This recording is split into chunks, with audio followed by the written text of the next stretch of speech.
Letter 1. General Contents. Introduction. Purpose of the letters. The universal laws of existence. Message to churches and spiritual leaders. Urgent need for a higher vision. The truth about Jesus' humanity was bent. His experience in the desert was omitted entirely. Only one person can dispel the myths about Jesus of Nazareth. Jesus' place in history. Jesus' early life and experiences in the desert. Jesus' baptism. What Jesus felt when in the desert. The characteristics of the creative power of divine consciousness. The two basic impulses that ensure individuality and control man's consciousness. The laws of existence. Jesus is now longing to go back to teach the truth to his fellow men, to heal them, to release them from pain and misery.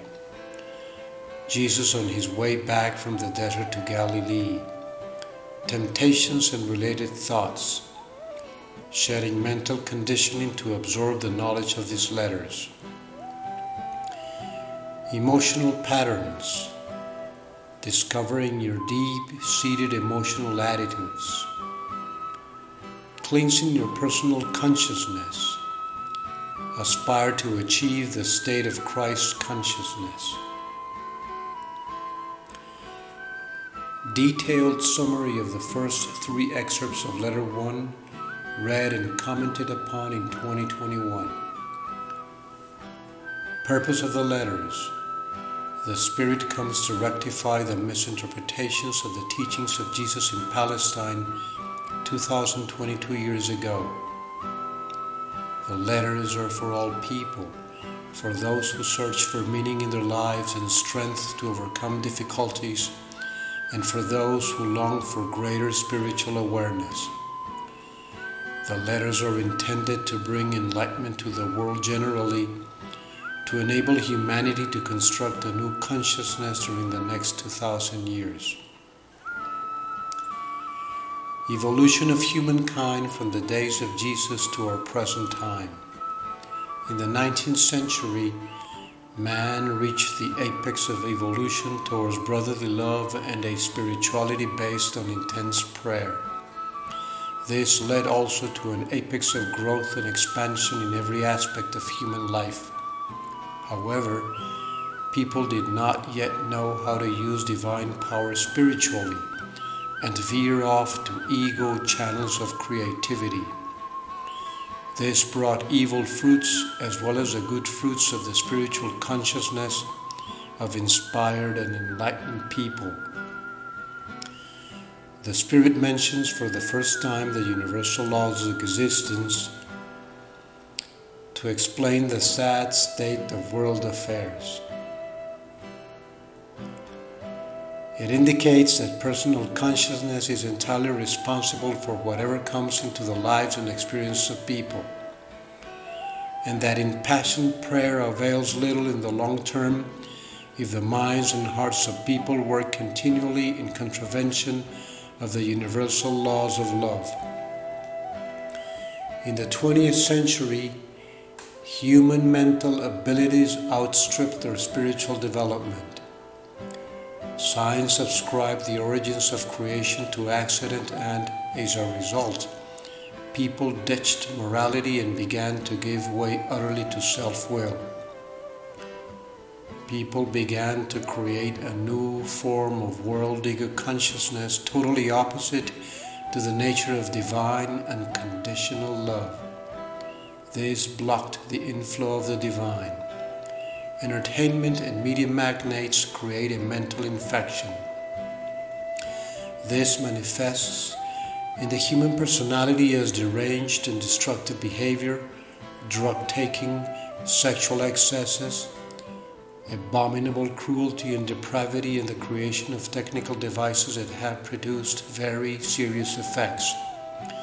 TV and motion pictures have become the new Bible of human behavior. Viruses, such as the HIV virus and the coronavirus today, are the offspring of this infectious and aggressive consciousness. Message to all churches: self-gratification and self-defense are not sin, but part of the natural creative processes. Current Christianity, built upon false doctrines centered around Jesus' crucifixion, should die a natural death. No religion in the world has the requisite knowledge and effective leadership to initiate changes in human mental patterns which will lead directly to peace and prosperity. Churches must put aside their differences and must keep open minds and hearts to receive whatever they intuitively feel is a higher truth than that to which they presently cling, and to abandon the old beliefs which have permitted the beast to take control of human thought. Meanwhile, until true enlightenment comes to you, everyone must teach, demonstrate, and live brotherly love in their daily lives.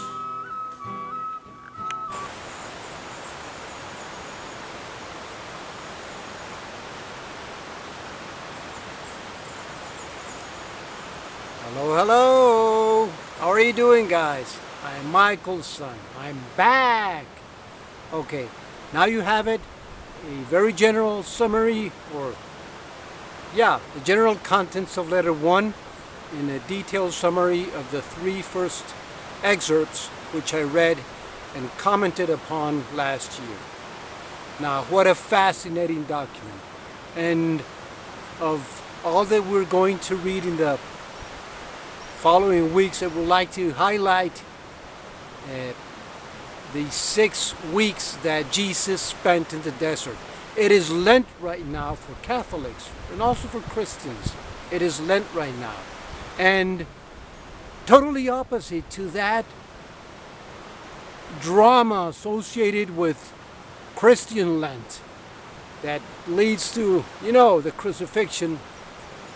The 6 weeks that Jesus spent in the desert were a time of total, wondrous bliss and blessings. You can't imagine. If you haven't read that, you will hear that if you stick with me. Stick with me, guys and girls. You can't imagine the blessings, the bliss, and the visions that Jesus had after he was baptized by John in the Jordan River. He saw and experienced, and he was ready to receive and take in and take in his body, in each one of his atoms, all that knowledge, that divine knowledge. And that is why he came out of the desert made a master and a healer. And mind this, dear Christian, Jesus of Nazareth was just like you and I, a man born of the flesh. Yes.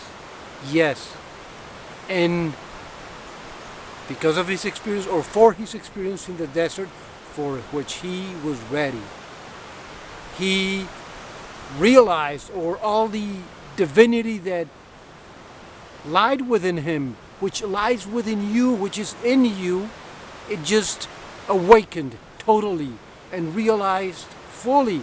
And that's where we have our beloved Master, Jesus of Nazareth. Okay, stick with me, guys, in the following weeks, and thanks so much for being here. I love you all. Many blessings. Bye-bye. Have a nice weekend. Hasta la vista, amigos.